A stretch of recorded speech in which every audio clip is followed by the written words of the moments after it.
5장의 말씀입니다. 마태복음 5장 7절과 8절의 말씀, 우리 한 절씩, 두 절이니까요 함께 한 목소리로 읽어보도록 하겠습니다. 5장 7절과 8절입니다. 시작. 긍휼히 여기는 자는 복이 있나니 그들이 긍휼히 여김을 받을 것이며, 마음이 청결한 자는 복이 있나니 그들이 하나님을 볼 것이며. 아멘. 이제 4주째 우리가 팔복에 대한 말씀을 함께 나누고 배우고 있습니다. 앞선 2주 동안 우리는 팔복의 앞부분 4가지 이 복에 대해서 우리가 함께 살펴보았죠. 우리가 흔히 팔복 표현 중에 어떠한 자는 복이 있나니 라고 하면서 이제 그 뒤에 나오는 그 내용을 우리가 흔히 복이다 라고 그렇게 생각합니다.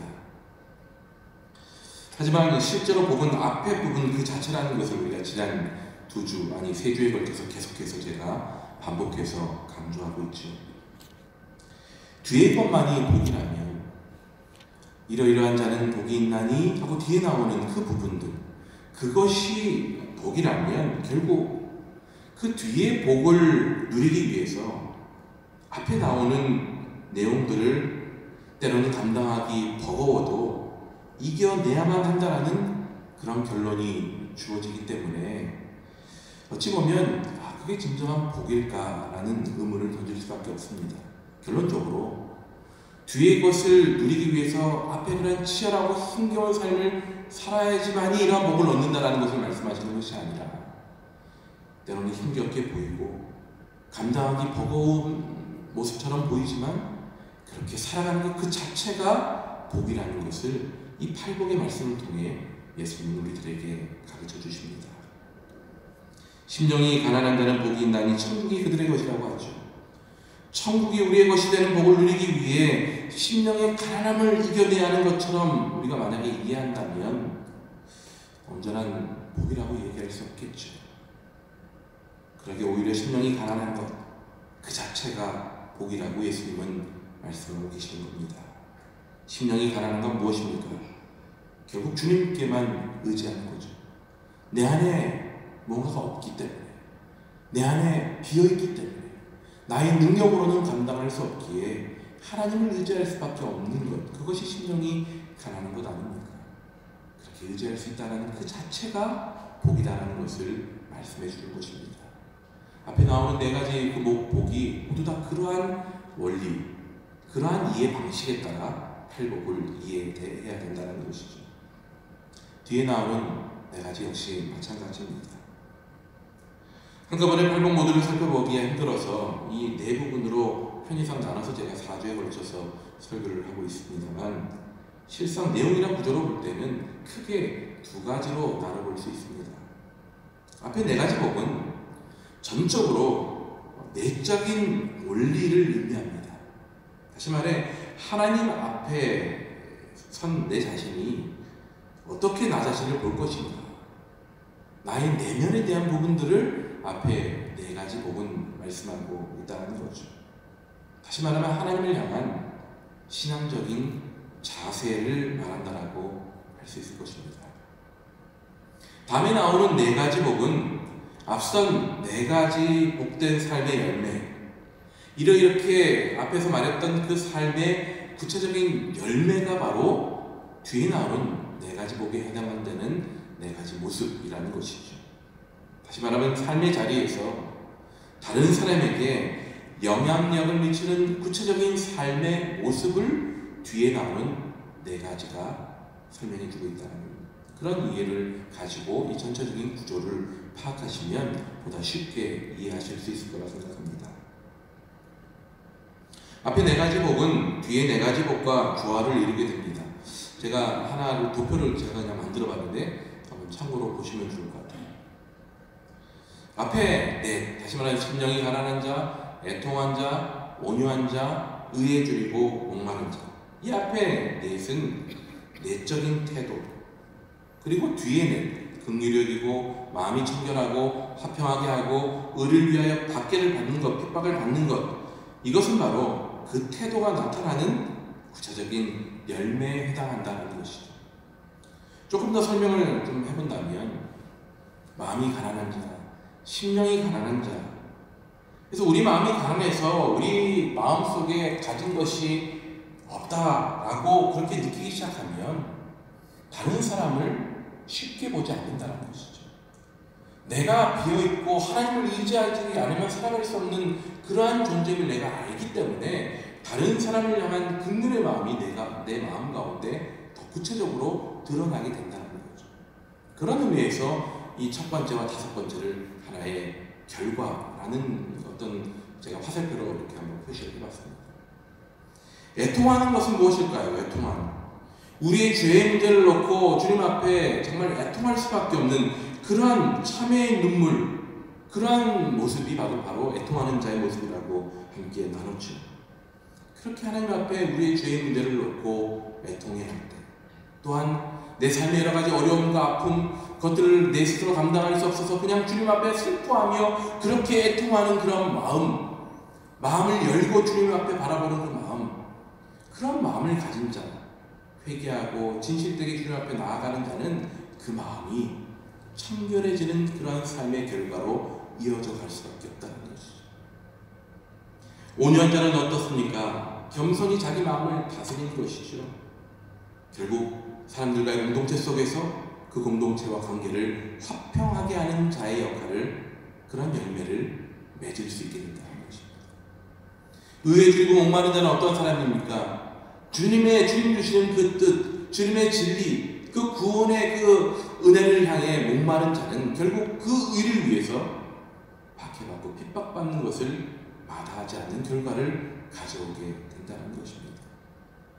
이 네 가지, 여덟 가지가 어떻게 보면 이러한 조화와 연관성을 가지고 우리가 한번 이해해 볼 수 있다는 것이죠.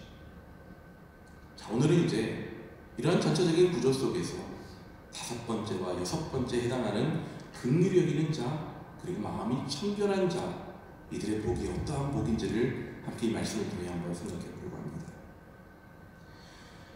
첫 번째, 긍휼히 여기는 사람입니다. 당시 문화와 어떤 사회 속에서 이 긍휼이라는 것에 대해 사람들이 어떻게 생각했을까요? 제가 말씀을 준비하면서 이렇게 참고하는 책을 보다 보니까 그 당시에 특별히 유대인들에게 이 긍휼이라는 의미는 받아들이기 쉽지 않은 개념이었다라고 그렇게 설명을 하더라고요. 왜 그럴까 봤더니 유대인들이, 이건 뭐 유대인들에 대해 뭐 제가 편견을 가지고 얘기하는 건 아닙니다. 그 책에 따르면 유대인들이 지금 우리의 관점에서 보면 매우 교만하고 독선적인 그런 어떤 특징들을 가지고 있었다는 거죠. 그럴 수밖에 없었겠죠. 그들은 어떠한 자의식을 가지고 있었습니까? 선택받은 선민의 자의식을 가지고 있던 자들이죠. 특별한 자들이라고 그들을 여기고 있었습니다. 그러한 것이 그들을 교만한 자, 이기적이고 독선적인 그러한 자들로 만들어버린 것이죠. 그러다 보니 자기들과는 다른, 자기들보다 보다 못해 보이는 그러한 자들을 향해 품어야 되는 이 긍휼의 마음이 그들에게는 못마땅한 마음인 것이죠. 아마도 예수님께서 유대인들에게 이 마태복음을 통해 특별히 유대 공동체 그들에게 말씀하실 때 아마 이 말씀이, 이 긍휼에 대한 말씀이 그들에게는 그리 편하게 다가오지 않았을 것입니다. 로마인들에게는 어땠을까요? 로마인들은 굉장히 전투적인 사람들 아니었습니까? 로마인들은 이 긍휼의 감정, 자비의 감정이라는 것을 매우 연약한 자들이 품는 마음이라고 여겼습니다. 로마인들은 정의와 용기와 힘이라는 것을 숭배했다라고 말합니다. 결국 긍휼을 소위 말하면 멸시하는 그러한 삶이 익숙해져 가는 것이죠. 로마 세계에서는 아이가 태어나면 그리스 말로 얘기하면, 헬라어로 말하면 파트리아 포테스타스라는 말이 있다라고 해요. 좀 어려운 말인데 이거를 한국말로 굳이 표현해 본다면 절대적인 부권이라고 얘기합니다. 아버지가 가지는 권리, 아버지가 가지는 권위.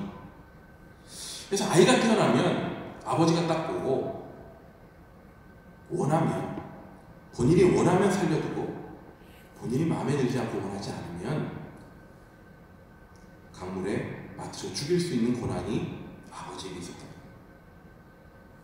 아버지의 힘, 아버지의 권위, 이런 것들이 그 문화 속에 잠재해 있었다는 거죠. 유대인들도 마찬가지였지만 로마인들 역시 이 긍휼이라는, 이 자비라는 것이 그리 그들에게 달갑게 다가오지 않는 개념이었을 겁니다. 오늘은 어떻습니까? 여러분들은 긍휼과 자비에 대해서 어떻게 이해하십니까? 긍휼이 여기는 것을 우리는 중요하게 생각합니다. 왜 중요하냐? 내가 긍휼히 여김을 받고 싶어. 내가 좀 힘들고 어렵고 그런 상황에 처하면 내가 긍휼히 여김을 사람들에게 받기를 원합니다. 그런 의미에서 긍휼에 대한, 자비에 대한 넉넉한 마음을 우리는 가지고 있습니다.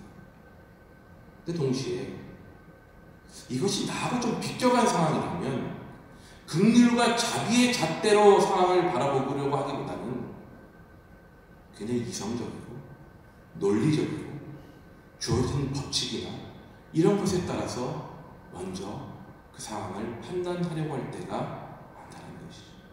어찌 보면 우리의 인간사의 딜레마입니다. 그렇다고 우리가 법을 무시하거나 우리의 이성과 우리의 논리와 이런 것들을 우리가 무시할 수는 없는 것이죠. 근데 상대적으로 이것이 너무 이 근대주의에 강화되다 보니까 이 긍휼과 자비가 나에 대해서는 누군가 긍휼과 자비롭게 봐주길 바라면서도 누군가에 대해서는 긍휼히 여기는 마음이 점점 줄어들더라는 거예요. 예수님은 어떠했을까요? 예수님은 가장 긍휼하신 분이시죠. 예수님은 병든 자들에게 손을 내밀어 고쳐주셨습니다. 귀신 들린 자의 그 귀신을 쫓아내셨습니다. 소경이 눈을 뜨게 하셨고 기머거리가 듣게 하셨고 벙어리가 말하게 하신 분이 예수님입니다. 내가 힘이 있으니까 내가 한번 고쳐줄게. 거들먹거리기 위해서 그렇게 하신다. 예수님은 그들의 필요를 보셨죠. 예수님은 그들의 그 연약함 때문에 그들이 얼마나 아파하며 그들이 얼마나 고통스러운 상황 가운데 있는지를 보셨습니다. 당신의 힘을 과시하기 위함이 아니라 그들의 필요, 그들의 아픔을 해결해 주시기 위해 다시 말해 긍휼과 자비로 그렇게 치유하시고 주님의 능력을 보여주셨습니다. 바로 예수님의 긍휼의 마음 때문이었죠. 예수님의 자비의 마음 때문이었습니다.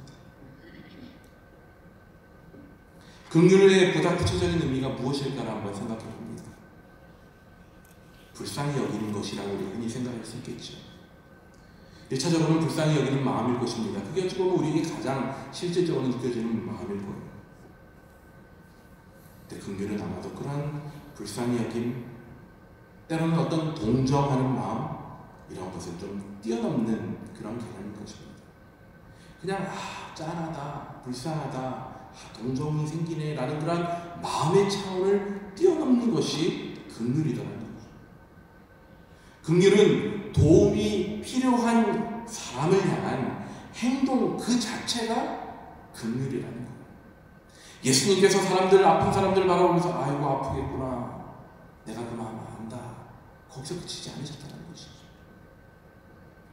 그의 약함을 고쳐주셨습니다. 배고픈 자들에게 음식을 주셨고 그들의 필요를 채워주셨습니다.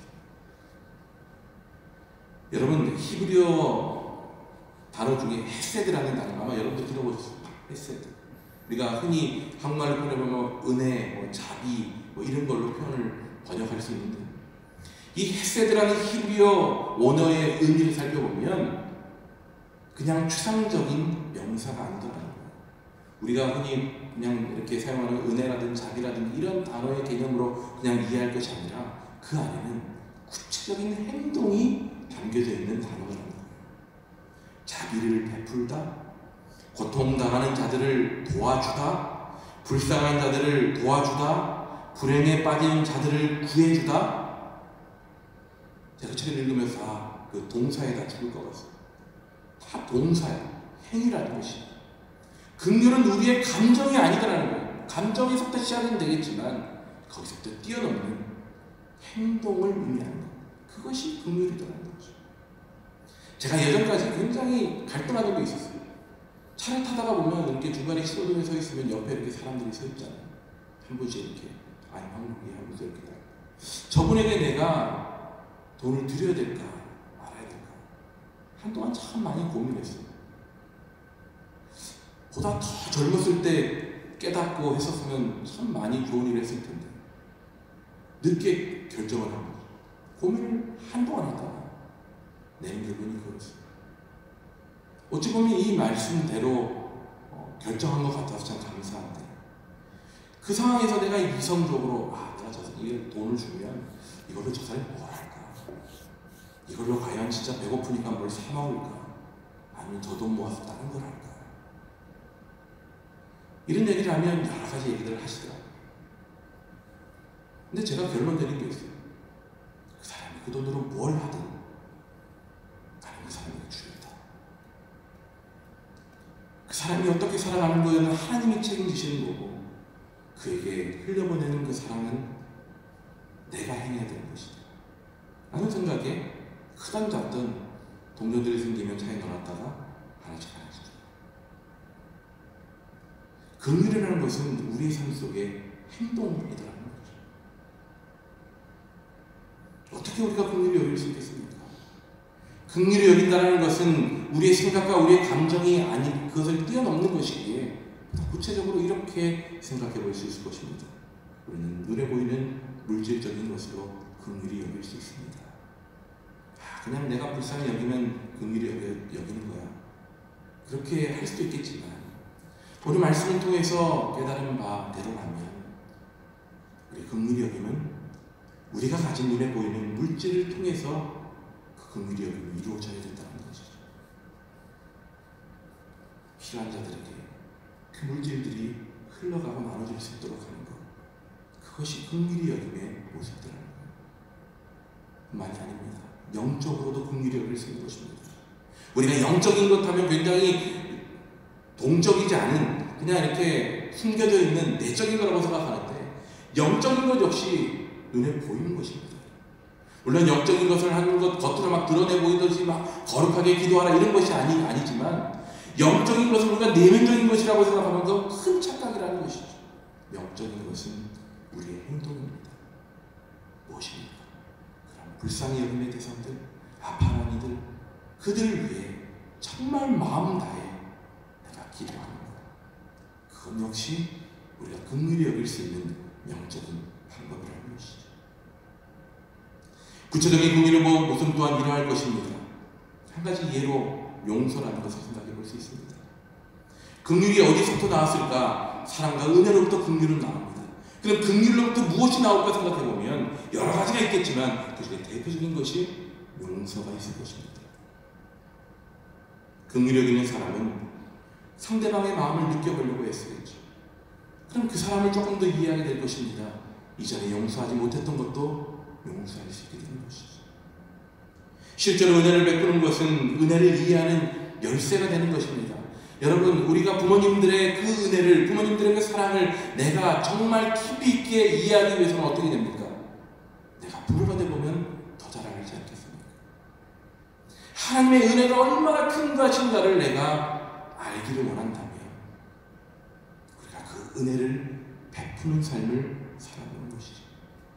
하나님께서 나를 용서하신 그 용서가 얼마나 큰 것인가를 내가 정말 요만큼이라도 알기 원한다면 내가 용서하기 시작할 때 그 용서의 의미와 가치, 그것을 우리가 깨닫게 된다는 거예요. 그것이 바로 긍휼에서부터 나온다는 것이죠. 우리가 긍휼의 마음을 품고 구체적으로 내가 무엇을 할까 했을 때 바로 용서가 긍휼의 중요한 한 가지 모습이 될 수 있다는 것입니다. 그래서 여러분, 이런 용서라는 긍휼의 열매가 언제나 쉽지만은 않은 것입니다. 나에게 아픔과 고통을 가져온 이들을 향해 용서한다는 것이 어찌 그리 쉬운 일이겠습니까?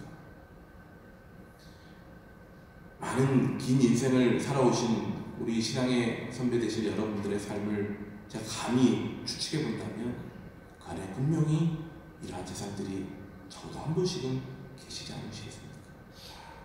그 사람만 생각하면 답답하고 용서하기 힘들고 아프고 그 사람이 나를 아프게 했던 걸 생각하면 정말 자다가도 벌떡 깰 것 같고 그러한 분들이 있으시죠.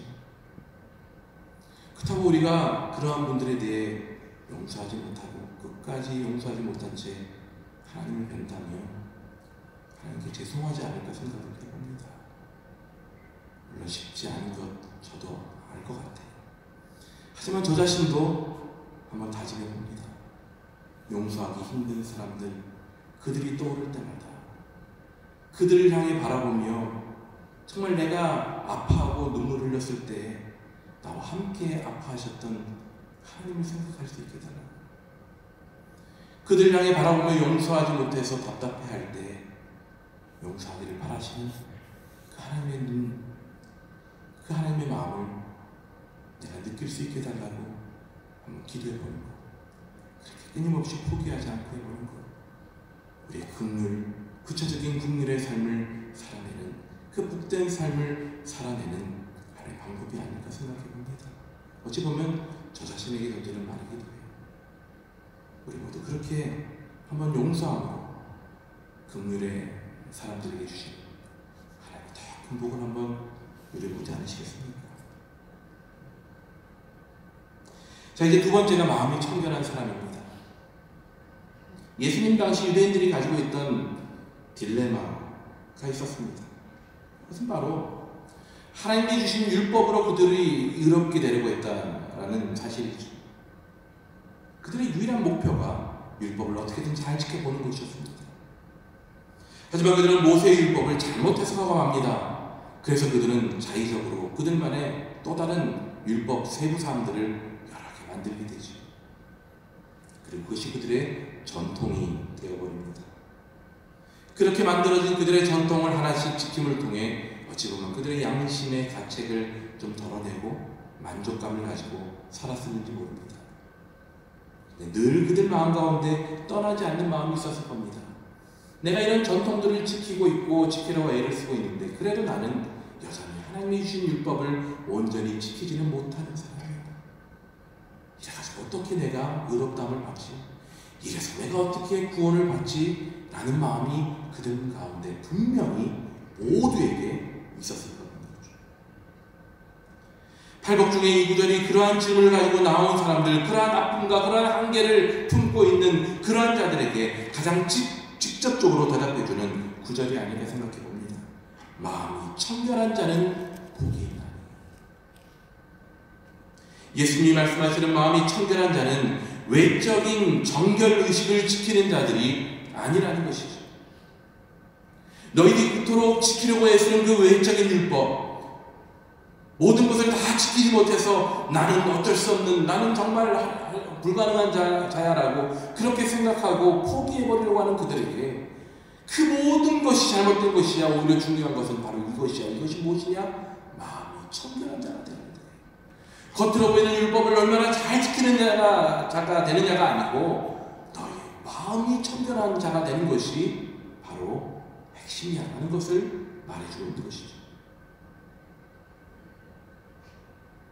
바리새인들은 청결한 자들이 되기 위해서 율법이 말하는 정결함을 지키는 것에 애를 썼습니다. 그것 말고는 다른 방법이 있다라고는 추리도 의심할 수 없었죠.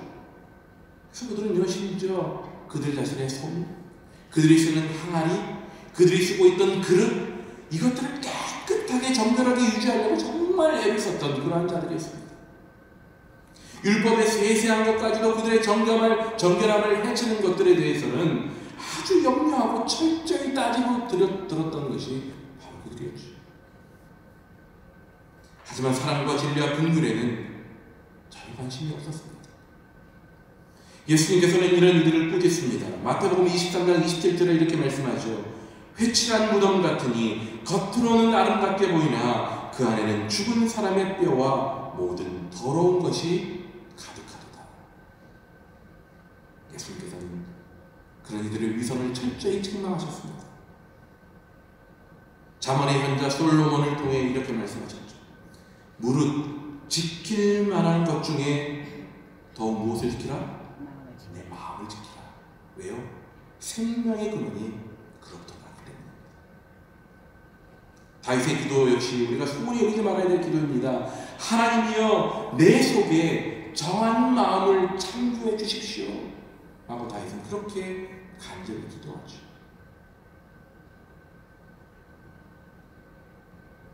그리고 우리는 이제 무엇보다도 예수님이 주신 이 말씀을 깊이 새길 수밖에 없습니다.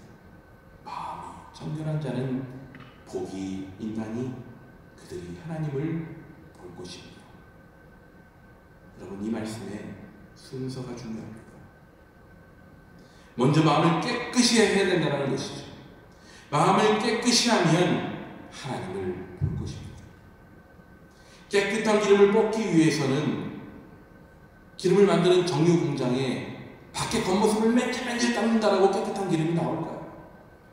정유 공장에 기름이 깨끗하게 그렇게 나오려면 그 안에 기름을 짜내고 기름이 나오도록 하는 것을 깨끗하게 유지를 해야지 깨끗한 기름이 나오게 마련되죠. 그 기름을 담는 병이나 그 기름을 담는 통을 깨끗하게 닦는다고 해서 기름이 깨끗해지겠습니까? 아니겠죠. 우리는 평소에 그 순서를 바꾸는 경우가 많이 있습니다. 우리의 겉모습, 우리의 밖을 변화시킴으로써 안을 변화시키려고 하는 것이죠. 우리 교회의 어떤 겉모습이 갖추어지고 어떤 조직이 갖추어지는 것이 우리의 내적인 우리의 신앙을 바꿔가는 것, 그것이 아니라 우리의 신앙의 내적인 부분들이 끊임없이 훈련되어지고 깎여져 가는 것이 우리의 교회를 건강하게 세워가는, 그리고 우리의 교회의 여러 시스템을 건강하게 세워가는 기초가 된다는 것입니다. 그러하기에 여러분 더 열심히 말씀 훈련 받으셔야 됩니다. 열심히 기도의 자리에 나오셔야 됩니다. 열심히 신앙 훈련 가운데 힘써야 되는 것입니다. 그것이 바로 우리의 마음을 청결케 하고 그것이 바로 하나님을 볼 수 있게 하는 길이 된다는 것입니다.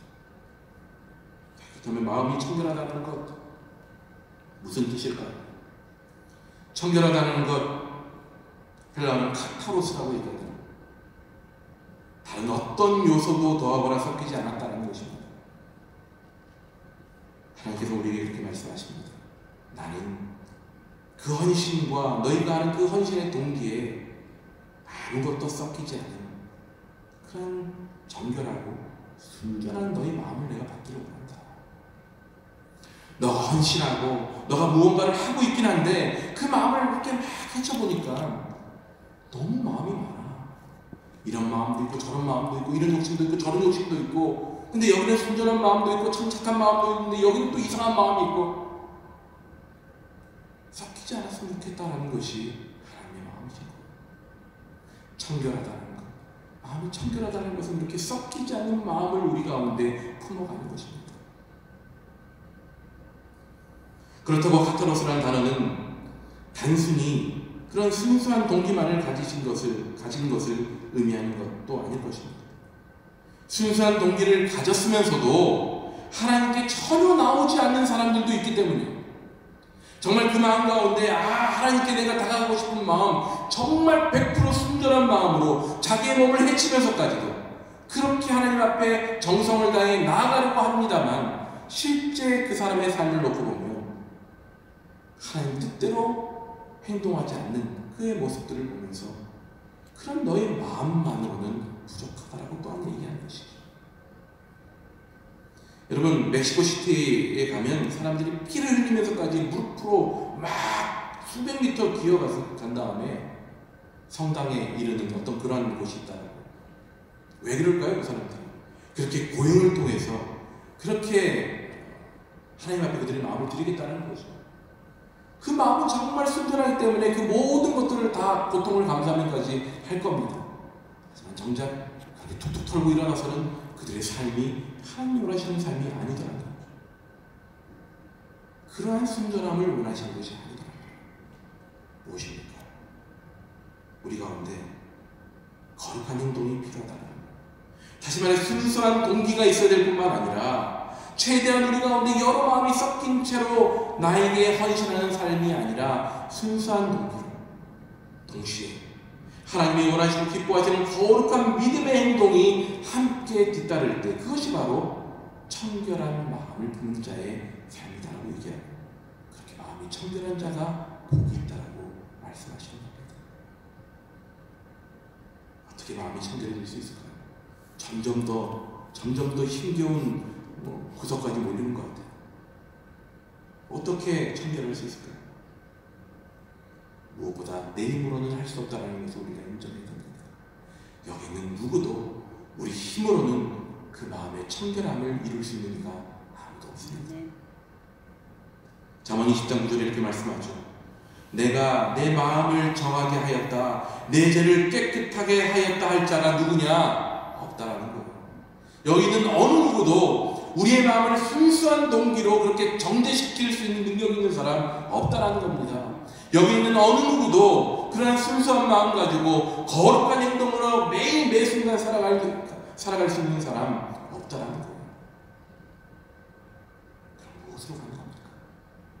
우리 가운데 채워져가는 믿음이 그것을 가는 길에 가게 한다는 거예요. 사도행전 15장 9절에 이렇게 말씀합니다. 하나님께서는 그들의 믿음을 보셔서 그들의 마음을 깨끗하게 하시고, 그들의 믿음을 보셔서 우리의 마음을 깨끗게 하신다는 거예요. 우리가 믿음을 어디 가서 살 수 있습니까? 내가 아무리 노력한다고 내 가운데 믿음이 막 쌓여져 갑니까? 아니죠. 믿음은 온전히 하나님께서 우리에게 주신 것이죠. 그 믿음은 무슨 믿음입니까? 주시겠지, 주실 줄 믿습니다, 이게 믿음입니까? 아니죠. 나를 위해 예수 그리스도께서 십자가에 달려 돌아가신 그 보혈의 피의 능력을 믿는 것이 우리의 믿음 아닙니까? 내 힘으로는 내 마음의 청결함을 이룰 수 없고, 내 마음으로는 내 내적인 순수한 동기를 지켜가기 참 힘들고, 나의 입술과 나의 행동은 정말 이기적인 모습 투성이지만 내 삶 속에 끊임없이 믿음을 채워주심을 통해, 다시 말해 예수 그리스도의 보혈의 능력을 믿는 그 믿음으로 말미암아 나도 그 마음이 청결한 자의 삶으로 변화되어질 수 있다는 것, 그것이 바로 우리가 믿는 믿음 아닙니까? 그러하게 우리가 해낼 수 있는 최선을 다하는 것, 내 내면을 갖고 가기 위해 끊임없이 하나님의 말씀을 알아가고 배워가고 묵상하고 기도해가는 삶, 그리고 끊임없이 그 말씀 따라서 행동하고 섬기고 봉사하기에 힘쓰는 삶, 그렇게 살아갈 때에 믿음이 우리 가운데 쌓여져 가는 것이고, 그 믿음이 우리의 마음을 청결케 만들어가게 되는 것이죠. 그것이 바로 복받는 비결입니다.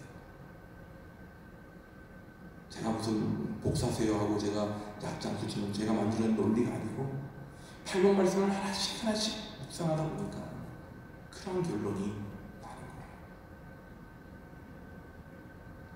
청결한 자, 마음이 청결한 자, 그들이 하나님을 본다라고 말씀합니다.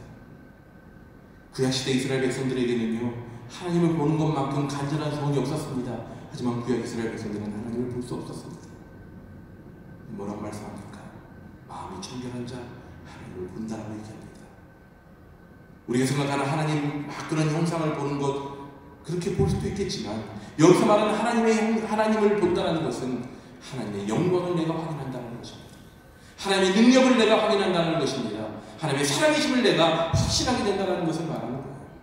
내 마음이 청결해질 때, 믿음으로 내 마음이 충만해져서 내 마음이 청결해지기 시작할 때 점점 더 하나님의 영광을 더 많이 볼 수 있습니다. 이전에는 사람의 능력으로 되는 것 같아 보이고, 이전에는 모든 그 어떤 자연현상으로 보였던 것들이 하나님의 영광의 손길이 임한 곳으로 보이기 시작합니다.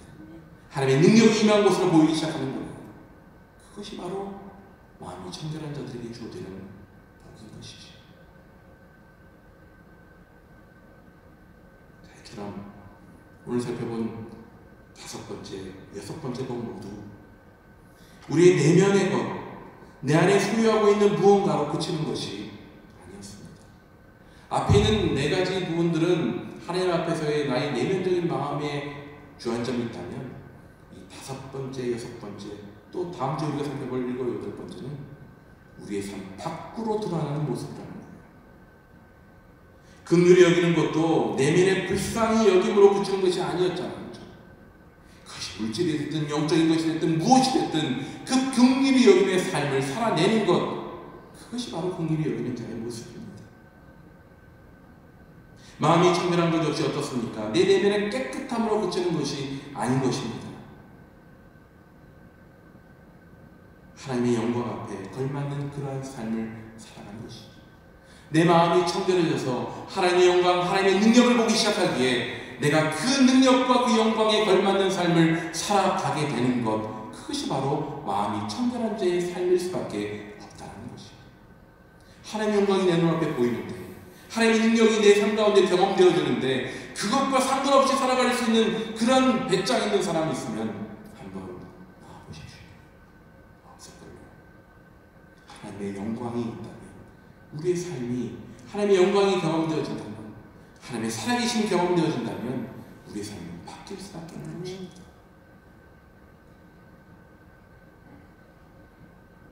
긍휼히 여기십시다. 우리의 마음만으로가 아니라 우리의 삶, 마음의 청결함을 위해 기도하십시다. 그래서 결국 그 마음의 청결함을 통해 하나님의 영광을 보고 내 삶이 바뀌어져 가는 그러한 은혜를 구하십시다. 이 팔복의 말씀 보니까요, 우리 교회가 앞으로 나아가야 될 방향이 더욱더 구체화되고 보입니다. 앞에 4가지 복을 누림을 통해 우리의 내면이 풍성해져 갈 뿐만 아니라 뒤에 나오는 4가지 복을 우리가 함께 누리고 나누기 위해 우리는 반드시 우리에게 익숙한 담장 안의 삶을 넘어야 된다는 거예요. 내 일상에서 우리 이웃들에게, 이 지역사회를 향해 우리는 반드시 나아가야 됩니다. 그들에게 우리가 담근 김치 한 조각을 먹여주는 그러한 작은 섬김이 되더라도 우리는 반드시 우리 교회의 문턱을 넘어서야 된다는 것이죠. 그것이 바로 우리가 복받는 비결이기도 하고, 또 우리를 만나는 자들에게 그 복이 흘러가는 비결이 되어진다는 것입니다. 긍휼한 삶, 마음이 청결한 자의 삶을 보시고 기대하시면서 그렇게 주님 바라보시는 저와 여러분 모두가 되시기를 간절히 소원하고 축복합니다.